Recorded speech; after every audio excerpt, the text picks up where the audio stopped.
Muy, muy frecuente, ampliamente pues preguntado en los exámenes, bastante frecuente también en la actividad clínica, tal vez es uno de de las patologías que más van a ver en emergencia. Así que empezamos, ya pancreatitis aguda. Muy bien.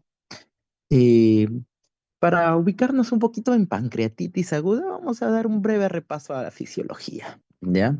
Por aquí, por ejemplo, vamos a usar un pequeño puntero, tenemos el páncreas que cumple dos funciones, ¿no? Una función endocrina y una función exocrina. Vamos a empezar por la función endocrina. Recordemos pues que el páncreas tiene unas estructuras llamadas los islotes pancreáticos, los cuales pues van a secretar su contenido hacia los vasos sanguíneos porque básicamente son hormonas, lo que me da. ¿Qué hormonas? Glucagón, insulina, somatostatina, grelina, ¿ya? Muy bien. Pero la parte que vamos a enfocarnos el día de hoy es en la parte exocrina, en el acino pancreático. Estos acinos pues van a secretar las enzimas digestivas hacia los ductos pancreáticos, hacia el ducto principal, que es el de Wirsung, y el accesorio pues de Santorini. Hasta aquí, todo perfecto. ¿Cuáles son esas enzimas? Pues las enzimas proteolíticas, la más importante tal vez la tripsina, las que dosamos, la lipasa y la milasa. Muy bien, hasta aquí todo claro. Ahora, normalmente pues, esta célula, este acino pancreático, me secreta las enzimas pero en su forma inactiva, lo que se llaman proenzimas o zimógenos. El más característico aquí, el tripsinógeno, el cual en la luz intestinal por medio de la enteroquinasa se va a activar y se va a convertir en tripsina y me va a ayudar pues a la digestión de proteínas. Perfecto. Entonces, importante saber que parte de la fisiopatología para lo que es una pancreatitis es que esta tripsina se activa dentro del páncreas, pero saber que hay pues unos mecanismos que nos ayudan a evitar que esta activación se dé. Tal vez el más frecuente es el SPINC, ¿ya? O el más conocido, perdón, es el SPINC. Pero ¿qué ocurre en una pancreatitis aguda? ¿Por qué no funciona el SPINC? Porque en situaciones de injuria, ya sea por aumento de la presión intraductal, que ya vamos a ver en la etiología, por un tumor, por un lito, por la disfunción del esfínter de Oddi, aumenta esta presión, o ya sea por el alcohol, pues el SPIC no cumple su función de inhibir pues la activación del tripsinógeno en tripsina dentro del páncreas, con lo cual se da la activación de la tripsina, que básicamente esto es lo que desencadena una pancreatitis, una autodigestión del páncreas. Muy bien. ¿Cuáles son esos procesos de injuria que generan pues una pancreatitis? Dentro de los más frecuentes tenemos los que aumentan la presión intraductal. Como ya vimos, la litiasis biliar es tal vez el más frecuente, 65 a 80% de los casos. ¿Cuáles son los factores de riesgo para presentar pues una litiasis vesicular, posteriormente una coledocolitiasis que me genere pues una pancreatitis aguda? En este caso, ahí los tenemos: la edad, el sexo, embarazo, uso de anticonceptivos orales, pérdida de peso, obesidad, diabetes mellitus, resección ileal. Esto siempre lo menciono, el colédoco suele ser como si fuese un embudo. Arriba es más, en mayor diámetro, en la parte distal un menor diámetro. Justo el páncreas anastomosa o conecta pues en la parte más distal.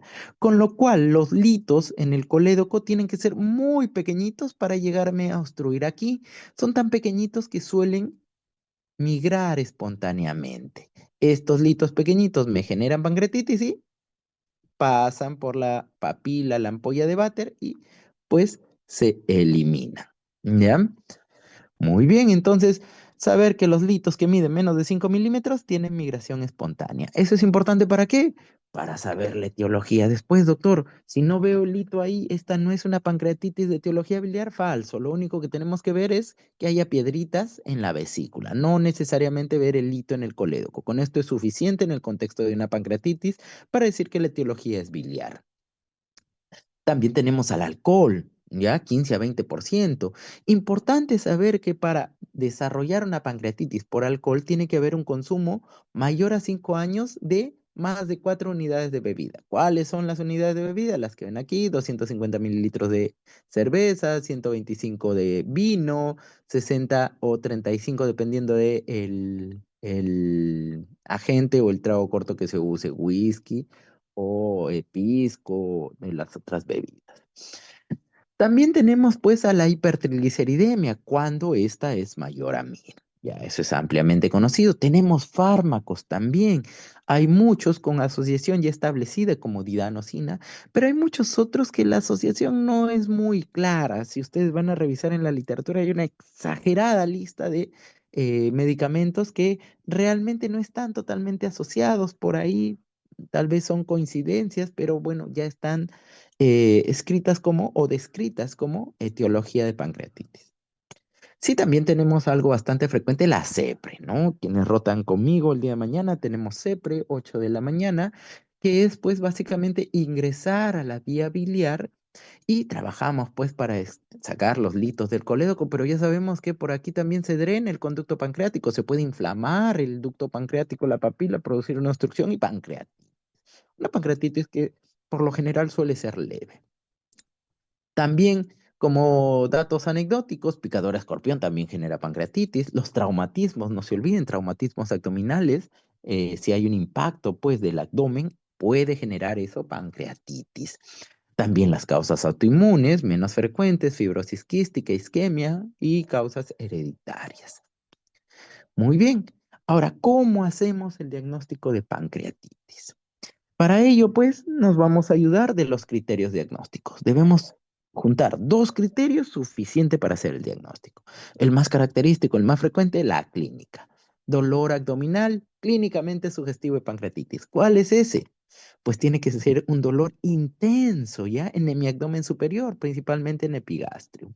La característica del dolor frecuentemente es tipo opresivo, ya lacinante, pero puede ser distinto, ¿ah? Puede ser como ardor, puede ser tipo cólico y se suele irradiar hacia ambos hipocondrios o hacia la espalda en 50% de los casos. Así que ya cuando vean dolor intenso en mi abdomen superior que se irradia hacia la espalda, ya pancreatitis estamos pensando. Dentro de los síntomas asociados más frecuentes tenemos náuseas, vómitos, fiebre, taquicardia, hipotensión.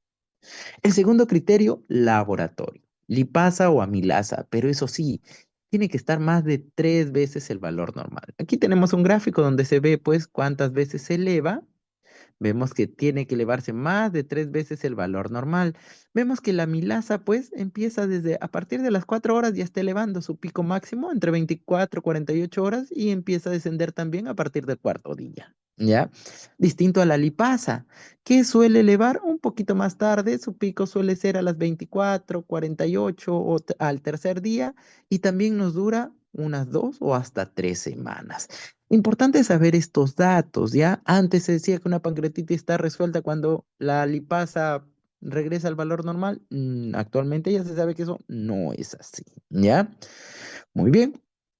¿Qué debemos saber también?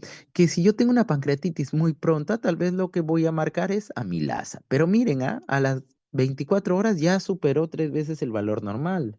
Por lo que, si yo tengo amilasa o lipasa que no me supera 3 veces el valor normal, entonces yo dudo que sea una pancreatitis. Si hay una elevación que no supera las 3 veces el valor, pues yo diré, esto tal vez no es pancreatitis. Saber que la gran mayoría de pancreatitis los diagnosticamos con clínica y laboratorio, pero si se da este caso que no supera 3 veces el valor normal, o tal vez es un paciente pues que está en UCI, está intubado, no puede hablar, no puede decirme si tiene dolor o no, y eleva pues más de 3 veces el valor normal, pero ya me falta un criterio, esto es lo que llamamos duda diagnóstica. Pueden ser otras causas: peritonitis, cetoacidosis diabética, insuficiencia renal, isquemia mesentérica. ¿Cómo lo diferencio, doctor? ¿Cómo saber si será o no será una pancreatitis? Pues aquí nos apoyamos de la imagen. Imagen para diagnóstico de pancreatitis. ¿Qué es lo que quiero ver? Un agrandamiento del páncreas o tal vez edema del páncreas o líquido peripancreático. Mencionar también que la imagen nos puede ayudar en la búsqueda de etiología. Ya dijimos, si veo pues que hay litos en la vesícula biliar, esta es una pancreatitis de etiología biliar. Importante y siempre menciono esto es para diagnóstico, no intenten ver necrosis al inicio, no la van a ver. Es más, les puede dar una falsa seguridad de decir, esta es una pancreatitis sin necrosis. No, la necrosis empieza a presentarse a partir de las 48, algunas literaturas dicen 72 o hasta 96 horas, o sea, después del tercer a cuarto día recién puede empezar a aparecer la necrosis, ¿ya? Entonces, no se confíen de una imagen de inicio de que nos dice que no hay necrosis y estemos tranquilos, esta pancreatitis no tiene necrosis. Falso, ¿ya? Entonces, al inicio, una imagen solo me puede ayudar para el diagnóstico, no para búsqueda de necrosis. Que quede bien grabado. Muy bien. Importante, doctor. He visto que antes clasificaban leve severa, ahora leve moderada severa, utilizan Apache, Ransom, ahora fallas de órgano, tanta cosa para clasificación. ¿Por qué? Aquí viene la explicación. Saber pues ya que la pancreatitis aguda es un proceso inflamatorio agudo reversible del páncreas. Se inflama en páncreas, pero se puede desinflamar. Esto ya vimos también que se desencadena por un proceso de injuria, ya sea una obstrucción, ya, por un lito, por una neoplasia, disfunción del esfínter de Oddi, por el alcohol, distintas etiologías que ya vimos, una picadura de escorpión, que generan pues que se empiece a digerir solo el páncreas, o sea que el trixinógeno se activa en trixina y empieza pues a digerir mi propio páncreas, entre comillas, se está comiendo el páncreas. Saber que hay dos tipos, ¿ya?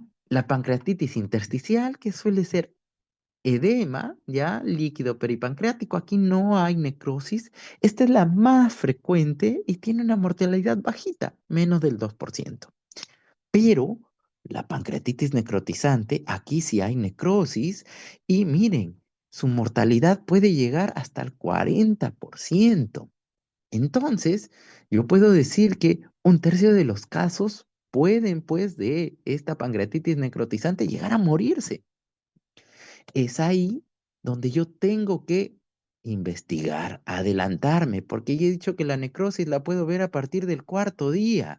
Y si recién al cuarto día yo detecto, pues, que es una pancreatitis con necrosis, tal vez ya no hay mucho que pueda ofrecerle al paciente.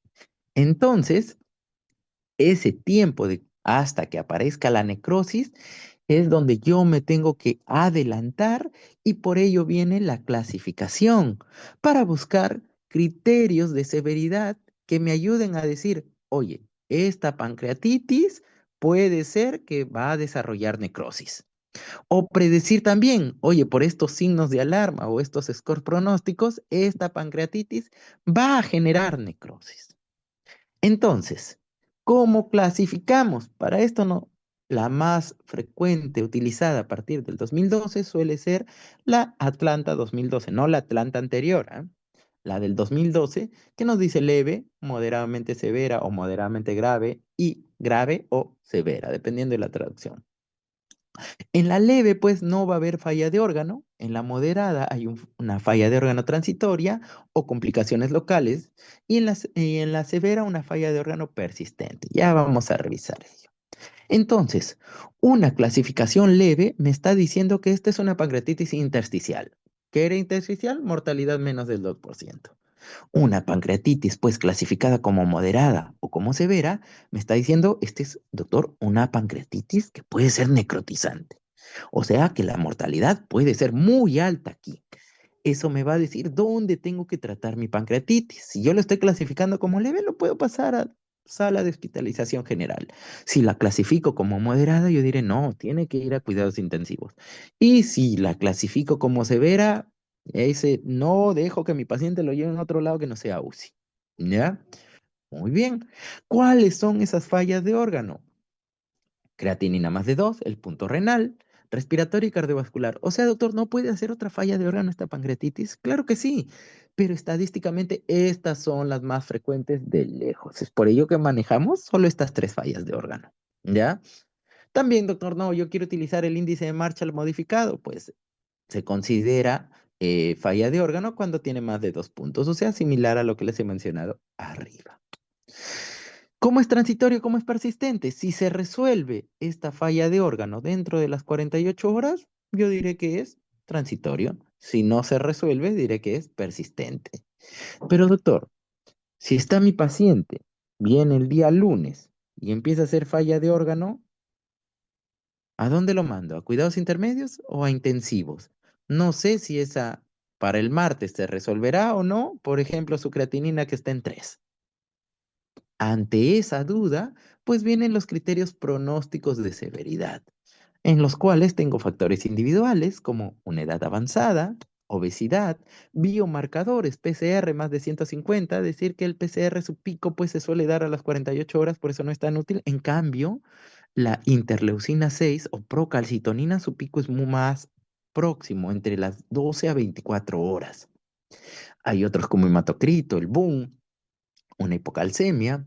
Las escalas pronósticas que antes se utilizaban para clasificación, Ransom, Apache, ahora han quedado pues para pronósticos de severidad. Pero el más útil, porque es más corto y tiene mucha sensibilidad de especificidad, es BISAP, ¿ya? Entonces, no se olviden, BISAP utilicen como pronóstico de severidad y sus fallas de órgano con Marshall o directamente con estas tres. Vamos aquí. Fases de pancreatitis, también importante para poder entender cuándo sospechar una cosa o la otra. Debemos saber que hay dos fases. Fase temprana, que por lo general es la primera semana, puede durar hasta 2 semanas, y es la respuesta del huésped al daño. ¿Qué quiere decir? Es toda la cascada inflamatoria que se empieza a activar. Aquí pues empieza a presentarse el CIRS. ¿Qué es el CIRS? Pues que tenga dos criterios, ya sea una frecuencia más de 90, que tenga fiebre o hipotermia, que los leucocitos estén o aleucocitosis o leucopenia y la frecuencia respiratoria pues esté aumentada. Si esta falla de órgano es persistente, no se está resolviendo, esto aumenta el riesgo de una falla de órgano. ¿Cuáles son las fallas de órgano? Ya las revisamos, que puede ser transitorio o persistente. Esto en la fase temprana. La fase tardía puede durar entre semanas a meses, dependiendo de las complicaciones locales, ¿ya? ¿Y cómo se genera esta complicación local? Porque como empezó la cascada inflamatoria a elevarse, hay pues una cascada antiinflamatoria y aquí, pues como se está limitando la inflamación, aquí sí empieza a haber el riesgo de infección. Con esto yo puedo decir que si mi paciente está en la primera semana y me hace fiebre, yo voy a decir, uy, pancreatitis infectada. No, diré, esta pancreatitis está haciendo fiebre por el CIRS. Si ya estoy posterior a la primera semana y hace fiebre, ahí sí yo podré decir, aquí sí puede la fiebre ser una infección pancreática. Importante porque muchas veces están en primero, segundo, tercer día de pancreatitis y ya están que catalogan infección pancreática. ¿Ya? Un grafiquito para que nos ayude a cimentar esta idea. Vemos una pancreatitis leve, pues suele cursar su fase temprana sin falla de órgano, por eso no es tan grave, y resuelven. Su fase tardía, pues no suele hacer complicaciones locales o las hace muy leves. La, la pancreatitis aguda severa o grave, pues ya me hace esta fase temprana con un CIRS muy marcado, incluso lo que es falla de órgano, y ya en la fase tardía pues aparecen las complicaciones locales. Dependiendo de qué tipo de complicación local, puede durar semanas o meses. Ya vamos a revisar un poquito de ello justo aquí. Pancreatitis intersticial. Las pancreatitis intersticiales, pues ya vimos, se dan en la fase tardía a partir de las complicaciones locales de la pancreatitis intersticial a partir de la primera semana, ¿ya? Y lo que se suele llamar es colección peripancreática fluida, que es líquido alrededor del páncreas, ¿ya? Eso es básicamente líquido, edema, ¿ya? Que se puede ir agrupando. Y esta agrupación a partir de la cuarta semana va a encapsularse. Esto es lo que se conoce como un pseudoquiste pancreático. Entonces, primera idea, para que se forme un pseudoquiste pancreático, he debido tener una pancreatitis intersticial. Doctor, he tenido una pancreatitis necrotizante y evolucionó a pseudoquiste pancreático. Falso, ¿ya? No, las pancreatitis necrotizantes evolucionan a una colección necrótica aguda. ¿Qué es eso? Hay edema, pero no es aquí bien bonito, todo homogéneo, sino es heterogéneo. ¿Por qué? Porque hay restos de necrosis, páncreas muerto, ¿ya? Entonces es un tejido heterogéneo. Y esto evoluciona a lo que se conoce como una necrosis amurallada o Wong, donde, miren, comparen, el contenido es distinto. Aquí pues es totalmente homogéneo, aquí es heterogéneo. Por eso que es que el 90% de los pseudoquistes pancreáticos resuelven espontáneamente y si no, pues lo drenamos muy fácil con un catéter fino, pues simplemente es líquido, drenamos, se acabó. Muchas veces quieren drenar el Won con un catéter fino. ¿Qué va a pasar? Se va a obstruir el catéter. Aquí necesita un catéter autoexpandible. Es otro tipo de abordaje. Esto es más difícil de manejar. ¿Ya? Importante entonces para no punzar, porque sigue pasando, punzan con catéteres delgados a los Won. ¿Ya? Muy bien. Pilares del tratamiento. Sé que han tenido pues ya bastantes clases para que no se agoten. Vamos pasando al manejo de la pancreatitis. Fluidoterapia, analgesia y nutrición. Son los tres pilares que debemos manejar. Empezamos con fluidoterapia. ¿Por qué fluidoterapia? Porque en una pancreatitis hay que saber que es una cascada inflamatoria, entonces es un cuadro generalizado y empieza a perderse el líquido en distintas partes porque la permeabilidad por la inflamación aumenta. Entonces el líquido se va peripancreático, puede haber edema pulmonar, puede haber incluso ascitis. También esto pues se acrecenta por la fiebre, aumentan las pérdidas, los vómitos o una respiración también acelerada. Esto también me consume mayor líquido. Y también pues hay una pérdida de líquido o una ausencia de ingesta de líquido porque el paciente en pancreatitis, el manejo es NPO y otra que no tiene apetito y hay una estasis, un movimiento lento de toda la dinámica digestiva. Es por ello que yo puedo decir que en una pancreatitis aguda hay una hipovolemia efectiva. Quiere decir que no tengo la suficiente cantidad de líquido. Eso es un factor condicionante para que pueda haber isquemia de páncreas, falla renal, shock hipovolémico. Todo está hemoconcentrado. Entonces, ¿qué tengo que hacer? Pues darle volumen, fluidoterapia. Pero cuidado, que dar volumen excesivo me puede llevar a otro problema. La solución se puede convertir en el villano. Edema agudo de pulmón o un síndrome compartimental agudo y falla de órgano.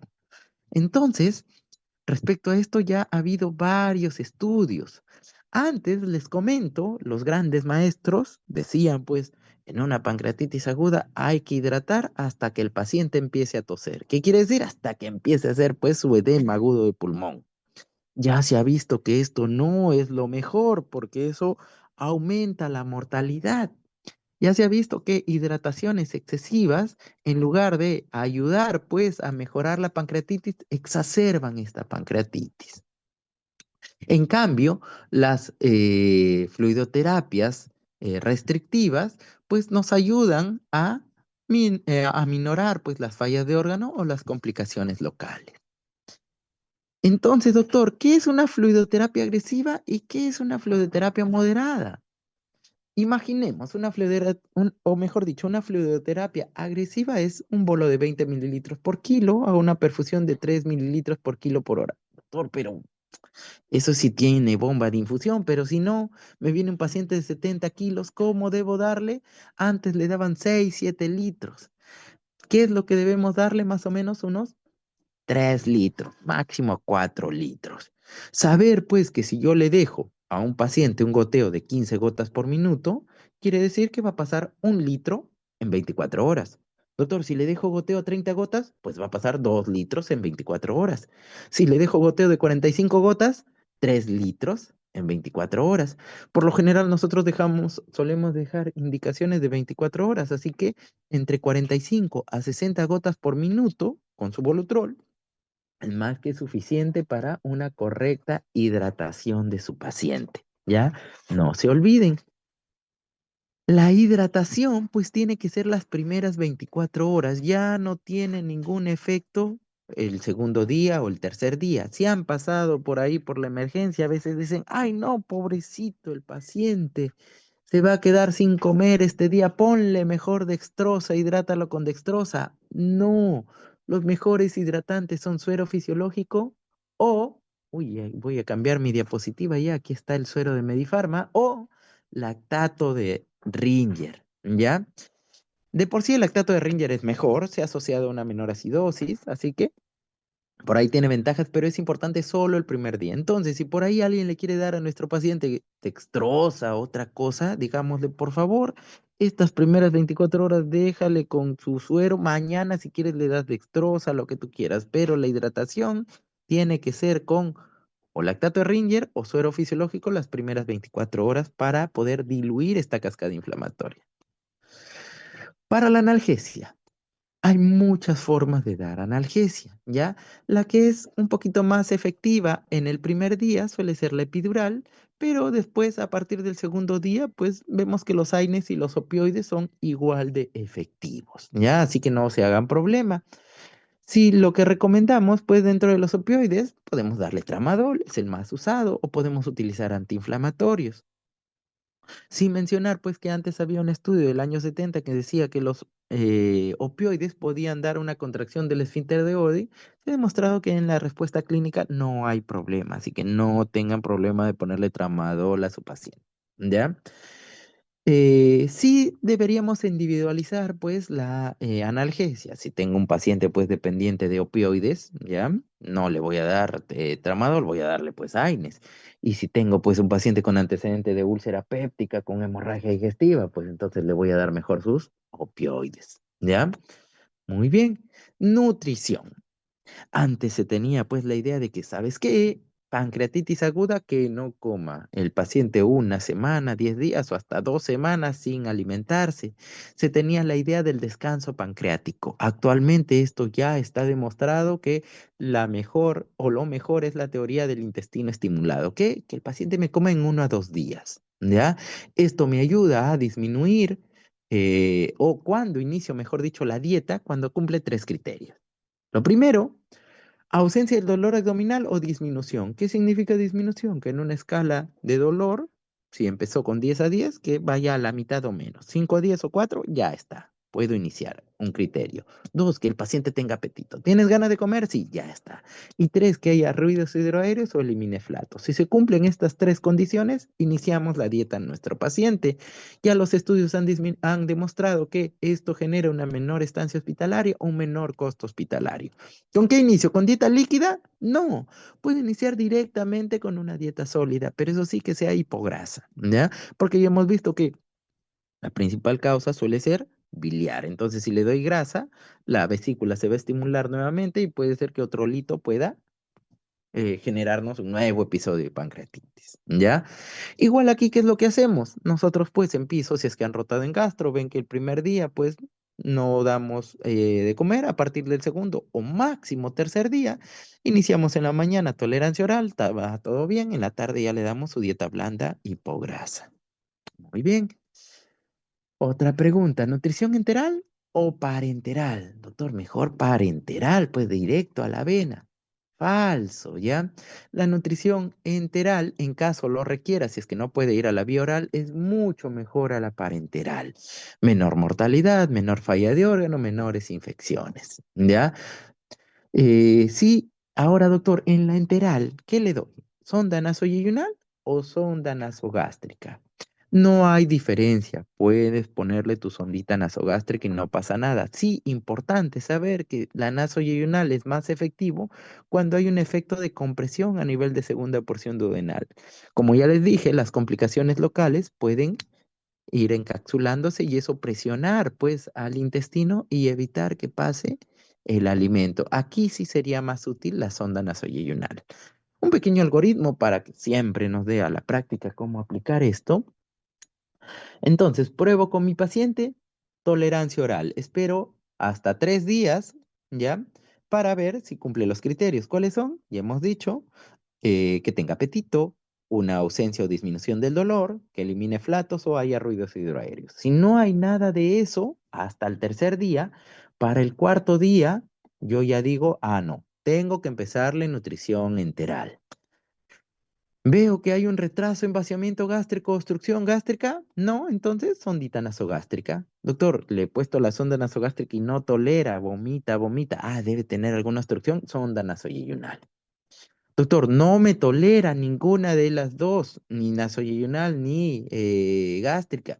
Pues aquí sí tengo que ir a una nutrición parenteral.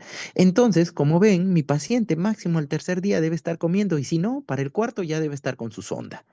Y si no tolera la sonda, para el quinto a séptimo día ya debería estar con con su nutrición parenteral. Esto pues es un manejo de las complicaciones, lo que les estaba mencionando. En la colección peripancreática fluida, el 90% se reabsorbe, 10% progresa a pseudoquiste y el 90% se reabsorbe. Por lo general aquí no hacemos mayor cosa. Y si requiere drenaje, ya les dije, un catéter fino suficiente. Cosa distinta en la pancreatitis necrotizante, donde solo el 10% se reabsorbe y la mayoría progresa a un WON. Y del WON solo 10% regresión espontáneamente y el 90% requiere drenaje. Y aquí viene lo importante, que tiene que ser un drenaje pues con un catéter autoexpandible, grande, para que me salga el líquido y la necrosis, si no se va a obstruir. ¿Ya? Conclusiones. La pancreatitis aguda es una enfermedad frecuente, un tercio de los casos presente importante morbilidad, por lo que para hacer el diagnóstico, y hemos dicho las imágenes complementarias al diagnóstico, solo si existe duda diagnóstica, porque si va a ser para buscar necrosis a partir de 48 a 72 horas, buscar la etiología, eso nos ayuda a evitar la recurrencia, ¿ya? Búsqueda activa de falla de órgano y predictores de severidad para clasificar adecuadamente mi pancreatitis y darle pues la vía correcta, ya sea a piso, a intermedios o a UCI, fluidoterapia moderada, que quede bien clara la idea, analgesia escalonada y la nutrición temprana. Ya no tenemos por qué matar a nuestro paciente de hambre ahí 5, 7 días, 12 días sin comer. ¿Ya? ¿Dudas, preguntas?